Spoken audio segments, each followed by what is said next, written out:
Oh, it's so easy to hate Dana Bash. So easy. Look at that smug face. And it's really tough to hate Senator Markwayne Mullin from the MAGA movement. But in this video, he might tick you guys off just a bit. Not to the point of hate, even though he's going to try to go on this hate speech campaign. Anti-hate speech.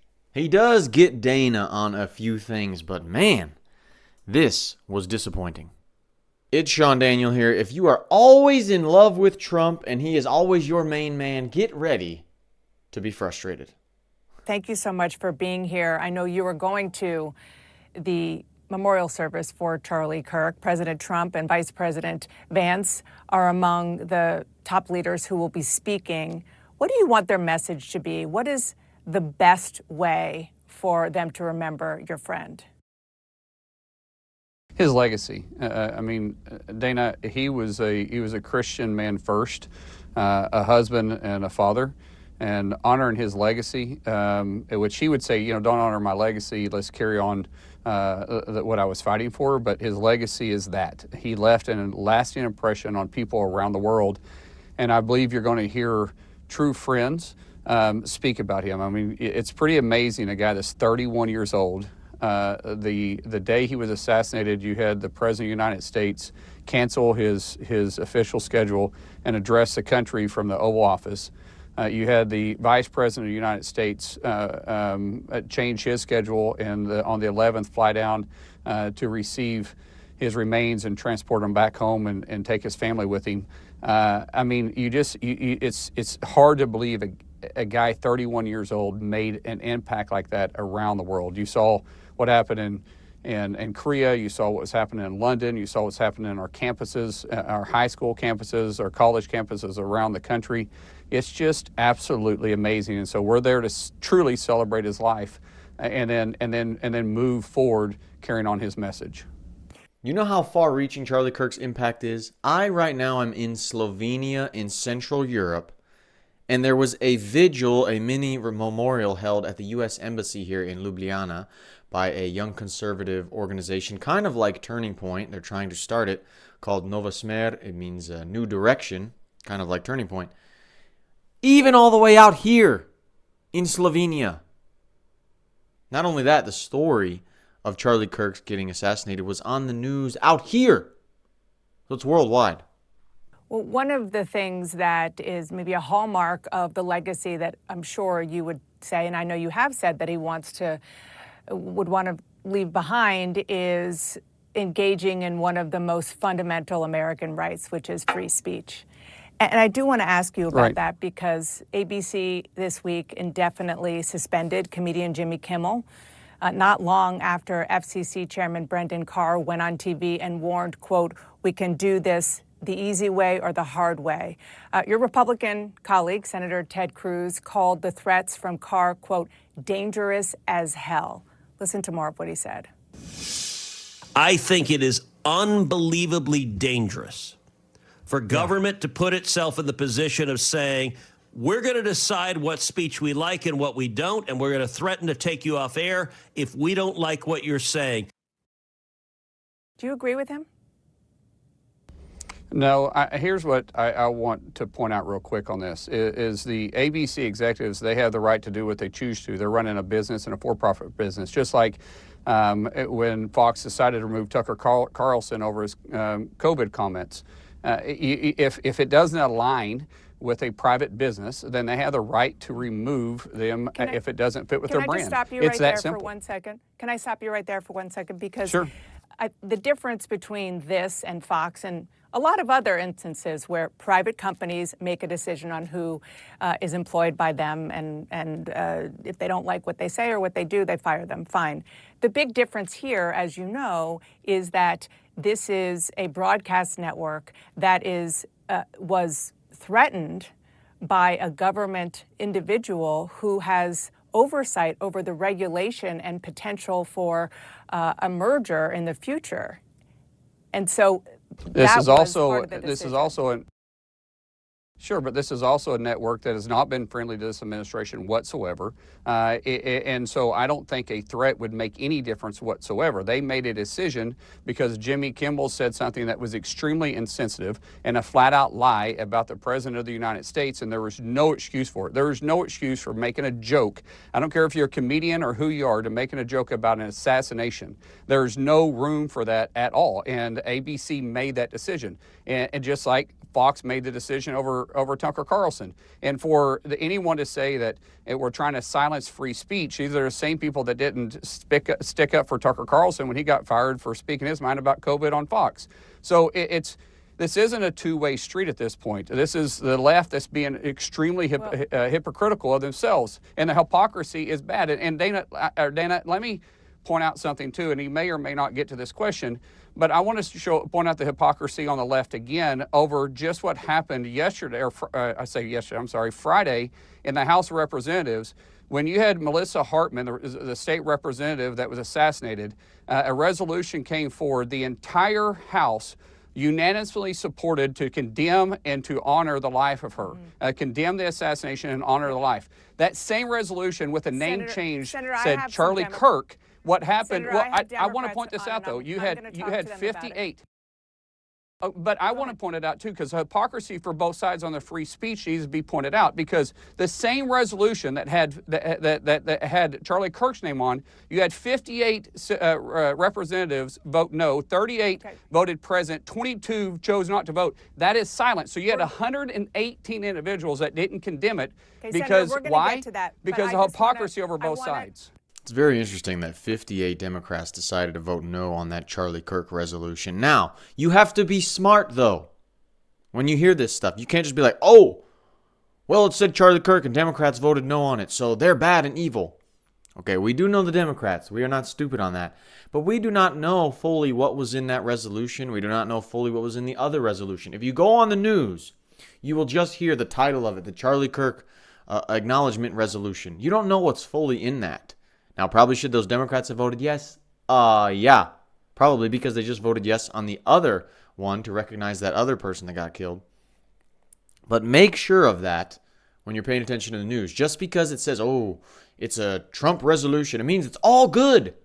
And that's why everyone should vote yes on it. Well, maybe there's some things in it, just like the big, beautiful bill. Maybe there's some things in it that are not the best. I want to return to you saying that it's sort of just liberals saying that this is a pushback against free speech, because you mentioned Tucker Carlson. He's one of the conservatives who is saying, whoa, just be careful. It's Ted Cruz, who's definitely not a liberal, Tucker Carlson, Ben Shapiro, and others saying that they are concerned that if the Trump FCC and the president himself go down this road, that what's to say that the same thing couldn't happen when Democrats take office? And is why free speech don't we ask, just free speech? Yeah. Why don't we ask the executives of ABC why they fired Jimmy Kimmel? Maybe it was the fact that his show was losing money. I don't know. Maybe they were looking for an exit. But I really don't believe ABC would have decided to fire Jimmy Kimmel over a threat. ABC has been a long-standing critic of President Trump. They did it because they felt like it didn't meet their brand anymore. That's it. So while you and I can debate why they did it, we can assume that it was because of a message. But there was the only person that can answer that question is their executive board. That's it. Okay. I want to move on, but there was pressure from the FCC very publicly and from the President of the United States threatening to take away licenses. Why doesn't Markwayne Mullin just be honest, man? This is where I get frustrated with the MAGA movement. You see how there are games being played and political careers and access trying to be retained, in my opinion, where he won't even acknowledge that the FCC was putting pressure on ABC. He can't say that because then it looks bad on the Trump administration that they're pressuring ABC. Like, this is where it gets so frustrating, especially with the Epstein files. We have these MAGA people come on here and want to be like, oh, Trump has a good point about how it's a hoax, because they want to keep their access. And it's really impressive when there's people like Thomas Massey and these other people that are willing to just state the obvious. You see when we go on CNN and we go on these different interviews, so many MAGA people just like so many liberals, they will not say the obvious if it's a negative on their big dog like Trump, or before, a big dog like Biden, all the Democrats defending him. It's a bad thing, Mark Twain, if the Trump administration is pressuring a network through the FCC to get a guy off air. Now, did he say anything right? Did he say anything good? Was he a good influence on TV? No. But I don't know what's going on with this whole free speech crackdown that's going on with the Trump administration, because we just heard Pam Bondi talk about hate speech. There's a difference between hate speech and free speech, was the quote. And she said, we are going to go after you, basically, if you do hate speech and if you cause harm. And and there's all these politicians talking about social media companies and they need to take down stuff and be regulated. And they're twisting it in this way of saying, oh, well, there's dopamine effects on social media companies that they're putting in effect to keep people hooked, and it's dangerous. And then they start creeping in this hate speech thing. Like, what is going on? I thought we were the free speech people. I thought we were the ones that were mad about all the regulation around speech before, because conservatives were getting wiped out on social media. I thought that's who we were. What is this switch up? And honestly, if you cannot see this switch up on the free speech policy right now that's being made with politicians, with the Trump administration, with the Attorney General, then honestly, you're just blind. You're just blind, and you're sticking with Trump no matter what he says, because he's talking about hate speech. Trump even said it when they asked about Charlie Kirk and they asked about hate speech. He said that, Charlie would be saying something different about now. Right about now about hate speech. That was kind of the rough quote. I was like, we're doing hate speech now? We're going to regulate that? Come on, man.